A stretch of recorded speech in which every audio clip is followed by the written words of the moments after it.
I think the significance of Foxhill, along with the arrival of the Admiralty in Bath in the very first part of September 1913, is twofold. I mean, the first is the impact that it has on Bath itself, and it's quite often been said about the Admiralty that it kicked the city into the 20th century. I mean, pre-war Bath is a sedate city of retirement, and the arrival of thousands during the course of a single weekend in the beginning of the first weekend of the Second World War makes a huge difference to the demographic in the city. So that has quite a significance in wartime and afterwards. The second is, the arrival of the Admiralty is something that is very important to the war effort. I mean, moving the Admiralty out of London is important to take it somewhere which is secure.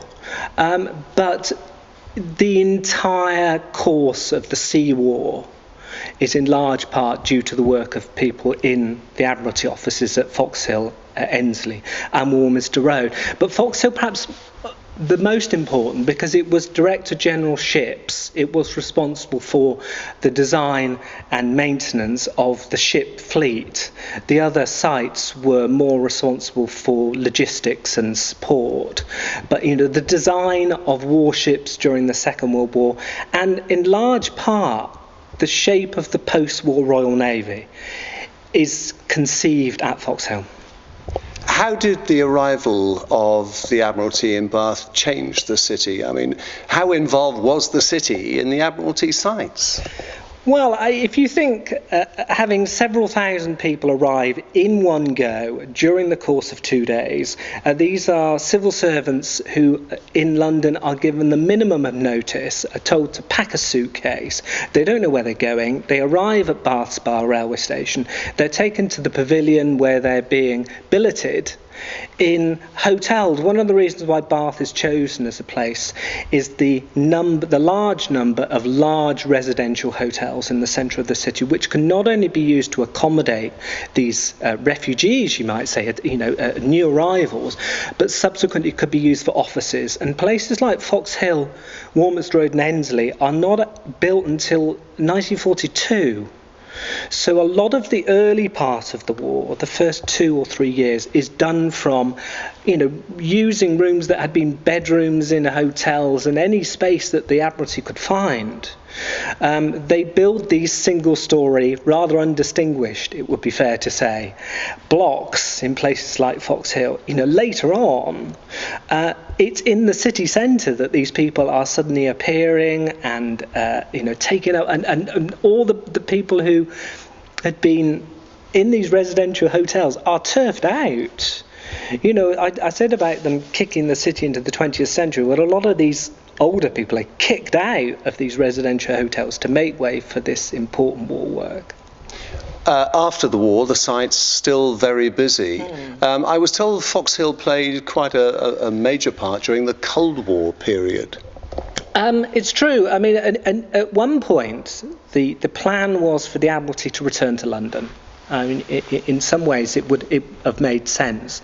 But I think Bath, strangely enough, was in a rather good position. It was quite close to Plymouth. It's quite close to Portsmouth. So it's close to the important naval bases. And they decide to stay. But I think the move from large battleships, to small, fast, anti-submarine, guided missile destroyers, the small post-war, Cold War Royal Navy is largely conceived at Bath. Not entirely, in London and at the naval bases too, but the idea of that new design of warship, the new role for the Royal Navy, is something that is conceived in Bath. And I think that the buildings itself we've talked about, there's not much to them. They're undistinguished, but it's the significance of what goes on in these places which is the historically important thing.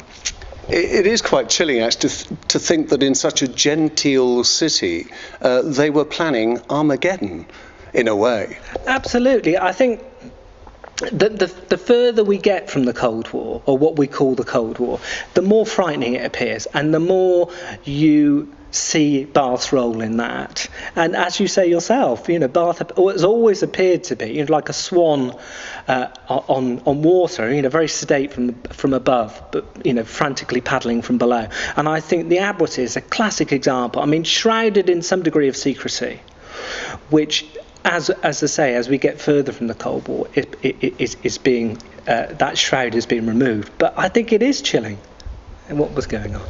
What would you like to see as a lasting memorial or legacy of all those years with the disappearance of the sites as is now planned? Well, I think that it would be helpful to have something on the sites, perhaps, which reminded people of what was there. I think possibly a permanent exhibition. I mean, given the number of people who worked at the Admiralty, I mean, from 1939 until very recently, so generations of people, not just one generation of people, hundreds and hundreds, and their contribution to national work, not just local, not just the local economy and the national thing, it needs to be recognised somewhere. And whether there could be a permanent exhibition in somewhere in the centre of the city, I'm not sure. I mean, it's as I say, the buildings themselves and the architectural legacy of these places is not with the best will in the world. It's not the Royal Crescent, but it's what they did, which is important. Yeah.